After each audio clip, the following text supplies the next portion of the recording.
कि निसंतान आदमी लोक कल्याण की बातें नहीं करेगा, देश को उसी समय समझ लेना चाहिए।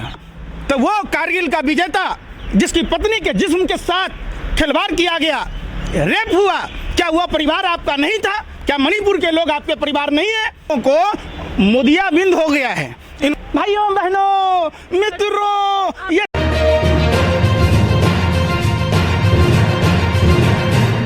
मैं सौम्या मिश्रा और आप देख रहे हैं मौलिक शक्ति। कानपुर में जो पिछले दिनों घटना घटी जिससे पूरा देश टहल गया, जहां पर दो युवतियों के साथ सबसे पहले तो उनको ब्लैकमेल करने के लिए गलत वीडियोस, अश्लील वीडियोस बनाए गए, जिसके बाद उसके साथ रेप किया गया और फिर परिवार को धमकाया गया। इस सबसे सहमी हुई दो युवतियों ने आत्महत्या कर ली और अब उनके पिता ने भी एक ऐसा कदम उठा लिया है जिसके बाद सरकार डबल इंजन की सरकार पर उठते हैं। इसी सिलसिले में हमारे साथ पंकज श्रीवास्तव मौजूद है। सर, क्या कहेंगे जिस तरीके से ये सारी घटनाएं हुई और उस पर अब तक मोदी जी का कोई बयान नहीं है? देखिए, मोदी जी जिस परिवार की बात कहते जी, परिवार अगर मोदी जी का होता तो परिवार की संवेदना होती। आगे नाथ न पीछे पगहा, बगैर लगाम का कूदे गधा। हमारे यहाँ एक कहावत है बिहार में, जिसका कोई नहीं होता है। महर्षि वशिष्ठ ने रामायण में साफ साफ कहा है कि निसंतान आदमी लोक कल्याण की बातें नहीं करेगा, देश को उसी समय समझ लेना चाहिए जी। देश के साथ झूठ, फरेब, डबल इंजन मतलब गारंटी है इस बात की कि जुल्म बढ़ेगा। गारंटी है मोदी की गारंटी तो 7 फेरों की गारंटी थी। 7 फेरों की गारंटी लेके जसोदाबेन घूम रही थी, आज तक वो तरस रही हैं। आप समझिए, जब 7 फेरों की गारंटी नहीं निभा पाया जो आदमी अपनी मातृभक्ति पितृभक्ति साबित नहीं कर पाया, एक पुत्र की जो गारंटी होती है माँ बाप को सेवा करने की, माँ के मरने के बाद मोदी जी ने सनातन हिंदू धर्म के खिलाफ न मुंडन कराया, न दाढ़ी मूछें बनाई, न नाखून कटवाया, वो आदमी क्या गारंटी देगा? गारंटी तो था मोदी जी का कि हर सांसद 5 गांव आदर्श बनाएगा। 10 साल हो गए, काशी लोकसभा क्षेत्र में बनारस में चले जाइए, 50 आदर्श गांव आपको नजर नहीं आएंगे। मोदी जी की गारंटी तो थी। लक्ष्मी देवी को ब्रांड एम्बेसडर बनाया था। जो लक्ष्मी देवी उस समुदाय की विधवा बहू है, जो केवट समुदाय की विधवा बहू, जिस प्रभु श्री राम ने हम सबको सनातनियों को भव से सागर पार कराते हैं, उनको नदी पार कराने वाला केवट समुदाय की विधवा बहू को आज तक मोदी जी की गारंटी के तहत मकान नहीं मिला। बात करें ना मोदी जी, किस बात की गारंटी? और मोदी जी कहते हैं मेरा परिवार है। अरे भैया, आपका 140 करोड़ भारतीय अगर परिवार होता तो वो कारगिल का विजेता जिसकी पत्नी के जिस्म के साथ खिलवाड़ किया गया, रेप हुआ, क्या वह परिवार आपका नहीं था? क्या मणिपुर के लोग आपके परिवार नहीं है? क्या वो छात्र नौजवान जो 2019, 20, 21 में वैकेंसी भरा था और उन्होंने कंप्यूटर बेस्ड टेस्ट पास किया था, उन्होंने फिजिकल पास किया था, उन्होंने मेडिकल पास किया था, वो अपने लिए वर्दी मांग रहे थे ताकि माँ भारती की रक्षा की जा सके, उनको अर्थी देने का काम किया, उन छात्र नौजवानों को मारा पीटा, क्या वो आपके परिवार का हिस्सा नहीं है? क्यों वो अब कानून का कोई उल्लंघन करेगा तो सरकार रोकेगी नहीं? यही काम होता है। कमाल है यार, कानून की आड़ में अगर कानून की बात कहते हैं तो सुप्रीम कोर्ट ने 6 तारीख को टाइम दिया था, 6 मार्च को एसबीआई को क्या दिया था कि इलेक्ट्रल बॉन्ड सार्वजनिक करने के लिए कि किन किन लोगों से पैसे आए हैं। 33 बड़े ऐसे छापे पड़े ईडी के, सीबीआई के, इनकम टैक्स के, जिससे 60% से प्लस चंदा आया कर लगभग 400 करोड़ के आसपास। आप उस पर सवाल क्यों नहीं सार्वजनिक करते हैं? जो एक माउस को ऐसे खाली उंगली दबाना है, क्या उंगली दबाएगा सारा डाटा आ जाएगा? मोदी जी का काला चिट्ठा। और मोदी जी परिवारवाद और भ्रष्टाचार की बात कहते हैं। अरे कुछ तो सोच समझ के ही समय मांगा होगा ना एसबीआई। क्या कहे मांगेगा? जो 1 क्लिक पर सार्वजनिक हो सकता है उसके लिए आप जून तक का समय मांग रहे हैं। ये दाल में काला नहीं है, पूरी दाल काली है और भाजपा की चूल्हे हिल चुकी है। ये तो आप मीडिया के लोग कहते 400 पार। अरे भैया, 15% वोटर कम कर रहे हैं बीजेपी के 2024 में। छात्र नहीं दे रहा, नौजवान नहीं दे रहा, महिला नहीं दे रहा, किसान नहीं दे रहा। हमारे देश के अन्नदाता पालनहार किसान भाई आज भी शंभू बॉर्डर पर ही रोके हुए हैं। नदी खोद दिया गया। सोचिए, वो किसान परिवार नहीं है, वो छात्र नौजवान परिवार नहीं है, वो कोरोना काल में देश के मजदूर आपके परिवार के लोग नहीं हैं। आप बताइए ना, कौन परिवार की बात कहते हैं? ये लोग कोई किसी के पति को लेके भाग जाता है, तो कोई किसी की पत्नी को लेके भाग जाता है, कोई किसी पार्टी के नेता को लेके भाग जाता है। भाजपा मतलब जिसके हाथ में है भाजपा का झंडा, समझो वो भ्रष्टाचारी, बलात्कारी या तो गुंडा। ये तो सर आप कह रहे हैं, मोदी योगी जी तो कहते हैं कि एक सिग्नल पे अगर किसी के साथ छेड़छाड़ हो तो दूसरे सिग्नल पे यमराज इंतजार कर रहा होता है।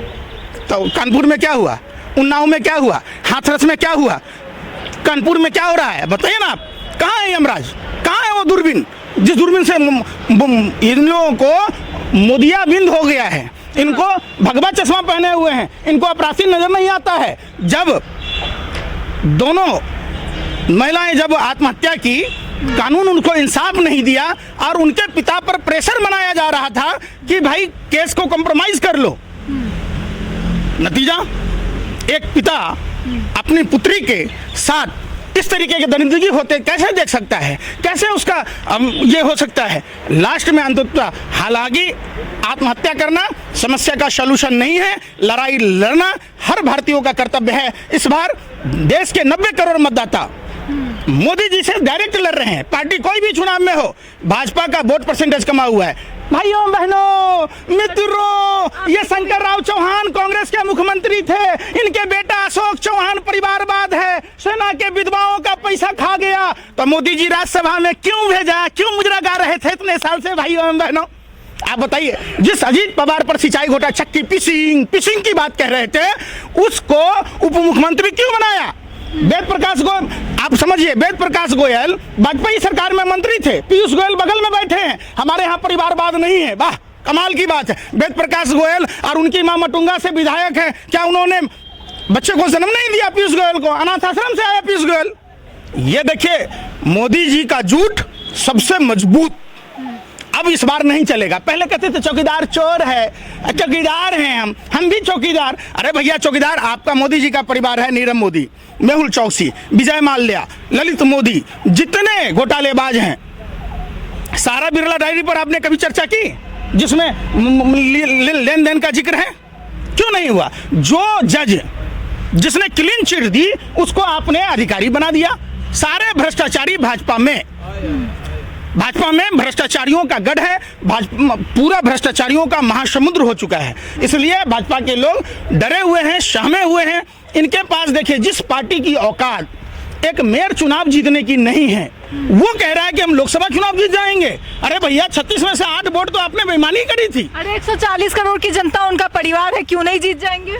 अच्छा, सब आदमी के अगर पिताजी सबकी माँ को छोड़ दिए होते तो ना आप एंकर होते, ना हम यहाँ बोल रहे होते, ना कोई ड्राइवर होता, ना कोई क्लर्क होता, ना कोई IAS होता, ना IPS होता, ना डॉक्टर होता, तो देश कैसे चलेगा भैया? परिवार तो मणिपुर के लोग परिवार नहीं है, देश के किसान परिवार नहीं है, देश के नौजवान परिवार नहीं है, देश की वो माँ बहनें जिनको आप महंगाई की मार दे रहे, घुट कर जी रही है, क्या वो परिवार नहीं है? आप बताइए ना, कौन सा परिवार? महिलाओं को उज्ज्वला योजना दे रहे हैं, किसानों के साथ बैठक कर रहे हैं, वो बैठक में बातचीत नहीं करना चाहते हैं, इसमें उनकी को मजबूर कर दिया। क्या कानपुर की वो लड़कियां क्या मोदी जी के परिवार नहीं है? आप बताओ। हाथरस की वो लड़कियां जिसके कारण बचाने के चक्कर में पूरा भाजपा लगा रहा, क्या वो परिवार की सदस्य नहीं थी? कहाँ परिवार? हमने देखा है, देश ने देखा है, 13 साल की बच्ची बीमार पिता को साइकिल चलाकर फरीदाबाद से दरभंगा तक गई, क्या वो परिवार नहीं था? आपने लाखों की तादाद में उत्तर प्रदेश में मजदूरों के साइकिल छीन लिए थे, क्या वो मजदूर आपका परिवार नहीं था? कौन सा परिवार? आपने क्या कहा? रामायण पढ़िए, रामायण में महर्षि वशिष्ठ ने कहा कि निसंतान आदमी, जिसको ठेठ भाषा में रंडवा कहते हैं, समझिए आप, निसंतान आदमी लोक कल्याण की बातें नहीं करेगा। तो सीधी सी बात है। आगे त्याग कहते हैं उसको, त्याग कहते हैं राजनीति में। त्याग हो गया तो त्याग नहीं किया है उन्होंने। 16 फिल्म में गब्बर सिंह का भी त्याग था, कोई नहीं था, फिर भी डकैती डालता था, आप उसको त्याग कहेंगे? अरे आप छात्र नौजवानों को नौकरी नहीं दे रहे, उनसे पैसे भरवा लिए, कितने पर्चे लीक हुए, देश का युवा उसकी उम्र खत्म होती जा रही है, आने वाली नस्लें खराब हो रही है भारत की। आप विदेश से पैसा ले लेके आप गधा का जन्म छुड़ा रहे, बाप मरा अंधेरे में, बेटा के नाम पावर हाउस, आप अपने लिए 85-85 करोड़ रुपए का फ्लाइट ले रहे, आप कह रहे हैं, वाह कमाल की बात कह रहे हैं। अरे बीजेपी के राज में हवाई चप्पल वाले हवाई जहाज में उड़ते हैं, कमाल करते हैं, वाह, हवाई चप्पल हवाई जहाज ही बेच दिया। आप देखिए ना, अंबानी के लिए जामनगर का सैन्य हवाई अड्डा खोल दिया, और देश के मजदूरों के लिए, किसानों के लिए रास्ते अवरोध कर दिए जाते हैं। ये सरकार शूट बूट की सरकार, ये अमीरों की सरकार, गरीबों की सरकार नहीं है। ये गरीबों की बात नहीं सुनती है। अगर गरीबों की बात सुनती तो कोरोना काल में मजदूरों का ये हाल नहीं होता, रेल की पटरियों पर नहीं कट रहे होते, उनके साइकिल नहीं छीने जा रहे होते, उनको पैदल जाने से नहीं रोका गया होता। छात्र नौजवान लगातार 2019, 20, 21 के छात्र अभ्यर्थी जिन्होंने रेलवे भरा, जिन्होंने SSC GD भरा, वो सब परेशान रहे। मोदी जी मशरूम खाते रहे और पूरी दुनिया में घूम घूम कर भाइयों बहनों मित्रों किसानों की आय दुगुनी कर देंगे, लागत चौगुनी कर दें। जिस हवाई चप्पल वाले की बात कहते हैं, जो रेलवे भारत की जीवन रेखा है, उस रेलवे में आपने 10% हर साल किराया बढ़ा बढ़ाकर लोगों को ट्रेन पर चढ़ने से एक तरह से रोकना हुआ। 37,000 करोड़ रुपया रियायत छीन ली। आप क्या बात करते हैं? आप देखिए, एक थे हमारे रेल मंत्री लालू प्रसाद यादव जी, जिन्होंने ट्रेन की टिकटों में 1 रुपया दाम कम किया था, जिन्होंने गरीबों के लिए राजधानी एक्सप्रेस जैसा सुख कैसे मिलेगा, गरीब रथ चलाया था। मोदी जी बता दें क्या किया? लैंड फॉर जॉब में आके फंस गए ना। सुनिए ना, हाँ। आप देखे होंगे शुभेंदु अधिकारी पर कार्रवाई, CBI ED income tax daily प्रोसीजरी करता था। अब शुभेंदु अधिकारी कहाँ है? शारदा नारदा वाला बात भूल गए? अरे भूल गए वाटर स्कैम वाला हेमंत बिश्व शर्मा को, आप भूल गए सिंचाई वाला अजीत पवार को। अरे ये तो देखिए, यही तो कह रहे हैं, अगर SBI एक माउस को खाली ऐसे बटन दबा दिया, जान जो बसी है ना मोदी जी की, उसी SBI के माउस में बसी है, उसी तोते में बसी है। पूरा सार्वजनिक हो जाएगा कि देश को लूटने वाला, देश का लुटेरा प्रधानमंत्री, जिसने पूरे देश को गुमराह करके हिंदू मुसलमान नफरत करा के जाति और धर्म के नाम पर अपने किसानों को लूटा, अपने मजदूरों को लूटा, अपने देश के नौजवानों को लूटा, देश की आवाम को लूट रहा है। आप उस पर नहीं बात करते। 400 का सिलेंडर 900 के पार हो गया, आप उस पर नहीं बात कहते। फिर बात उस पर कीजिए ना।